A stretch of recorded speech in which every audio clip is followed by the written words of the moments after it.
السلام علیکم ورحمۃ اللہ وبرکاتہ۔ میں فیض ملک اور آپ دیکھ رہے ہیں اسلامک دنیا۔ ناظرین، حدیث پاک میں آتا ہے کہ قبر کو مٹی کا ڈھیر نہ سمجھو، یا تو یہ جنت کا باغ ہے یا پھر جہنم کا گھڑا۔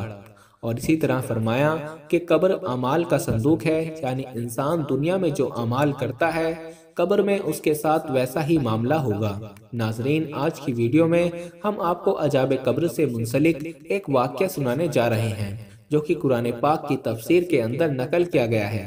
یہ واقعہ ایک عورت کا ہے جس کی قبر انگاروں سے بھر گئی۔ ایسا کیوں ہوا اور کیسے ہوا؟ ناظرین، روایت میں آتا ہے کہ قبر روزانہ 5 مرتبہ یہ آواز دیتی ہے۔ نمبر 1، اے انسان تو میری پشت پر چلتا ہے اور ایک دن میرے پیٹ میں آ جائے گا۔ نمبر 2، اے انسان تو میری پشت پر طرح طرح کی چیزیں کھاتا ہے اور میرے پیٹ میں تجھ کو کیڑے مکوڑے کھائیں گے۔ نمبر 3، اے انسان تو میری پشت پر ہنستا ہے، عنقریب میرے پیٹ میں جا کر روئے گا۔ نمبر 4، اے انسان تو میری پشت پر خوش ہوتا ہے، کل کو میرے پیٹ میں غمگین ہوگا۔ نمبر 5، اے انسان تو میری پشت پر گناہ کرتا ہے، میرے پیٹ میں تجھ کو سزا دی جائے گی۔ ناظرین، اس حدیث سے ہمیں یہ سبق ملتا ہے کہ ہم ہر حال میں اللہ کا شکر ادا کرتے رہیں، اللہ کو راضی کرنے والے اعمال کریں، پر اللہ کی ناراضگی والے اعمال سے بچیں۔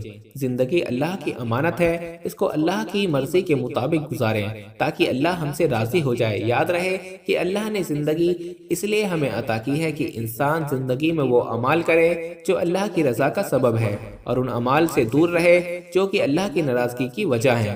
ناظرین، یاد رہے کہ اسلامی تعلیمات سے ہمیں یہ معلوم ہوگا کہ کون سے ایسے اعمال ہیں جو اللہ کی رضا کرنے والے ہیں اور کون سے اللہ کو ناراض کرنے والے ہیں۔ اس لیے ہمیں چاہیے کہ وہ اعمال کریں جو اللہ کی رضا والے ہیں اور ان اعمال سے اپنے آپ کو بچائیں جو اللہ کو ناراض کرنے والے ہیں۔ آئیے اب آپ کو اس عورت کے قبر کے عذاب کے بارے میں اس کا عبرتناک واقعہ سناتے ہیں جس کے بارے میں ہم بات کر رہے تھے۔ امام قرطبی رحمۃ اللہ علیہ نے اپنی تفسیر میں حضرت عمر بن دینار رحمۃ اللہ علیہ سے یہ واقعہ نقل کیا ہے کہ مدینہ کے لوگوں میں سے ایک شخص کی بہن بیمار ہوئی۔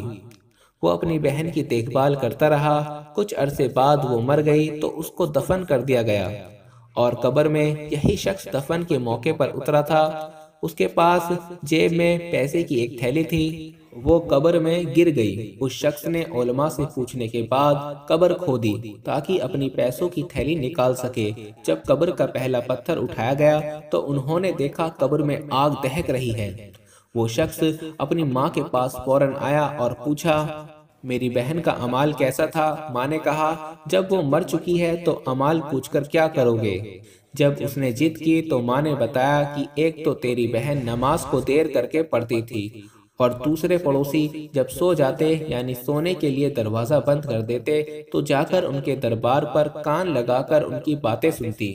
ناظرین، اس واقعے کو سننے کے بعد ہمیں اپنے گھروں میں اپنے خواتینوں کے اعمال پر نظر کرنی چاہیے۔ کیا یہ ہماری خواتینیں ایسے اعمال کی مرتوی تو نہیں ہیں جو کہ اللہ کے سخت عذاب کا سبب ہے؟ اور ہماری جو بہنیں ہماری ویڈیو دیکھ اور سن رہی ہیں ان سے گزارش ہے کہ کسی کی بات کو اس وجہ سے کان لگا کر سننا کہ وہ باتیں دوسرے کو بتائی جائیں گی تو یہ گناہ ہے اور اللہ کے عذاب کی وجہ ہے۔ اسی طرح سے آج اگر نماز کی پابندی پر ایک نظر کی جائے تو کیا مرد اور کیا عورت سب نماز کی سستی کا شکار ہے؟ اللہ کو وہ نماز پسند ہے جو کہ پہلے وقت میں پڑھی جائے، اور مردوں کے لیے تو ضروری ہے جماعت کے ساتھ نماز ادا کریں۔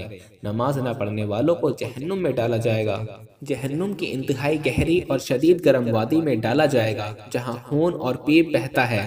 سورہ مدثر، اس آیت میں لکھا ہے کہ اہل جنت اور جنت کے پہلے خانوں میں بیٹھے جہنمیوں سے سوال کریں گے کہ کس وجہ سے تمہیں جہنم میں ڈالا گیا؟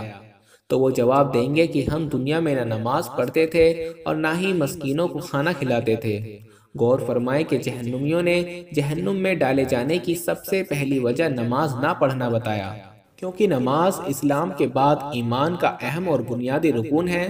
یہ ہر مسلمان کی ذمہ داری ہے۔ جو شخص فرض نماز کو سونے کی وجہ سے چھوڑ دیتے ہیں اس کا سر قیامت کے دن پتھر سے کچلا جائے گا۔ باروایت بخاری، حضور صلی اللہ علیہ وسلم کے ارشاد مفہوم ہے کہ میں چاہتا ہوں کہ کسی کو نماز پڑھنے کا حکم دوں، پھر جمعہ نہ پڑھنے والوں کو ان کے گھر سمیت جلا ڈالوں۔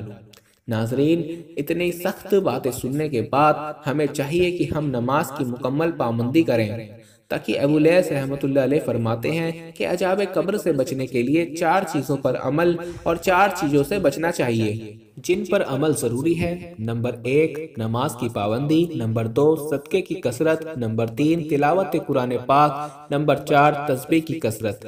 یہ چیزیں قبر کو روشن کرتی ہیں اور ان 4 چیزوں سے بچنا ضروری ہے۔ نمبر 1 جھوٹ، نمبر 2 خیانت، نمبر 3 چغلی، نمبر 4 پیشاب کی چھینٹیں۔ اب میں آپ سے اجازت چاہتا ہوں، اپنا خیال رکھیے گا، دعاؤں میں یاد رکھیے گا۔ اللہ حافظ۔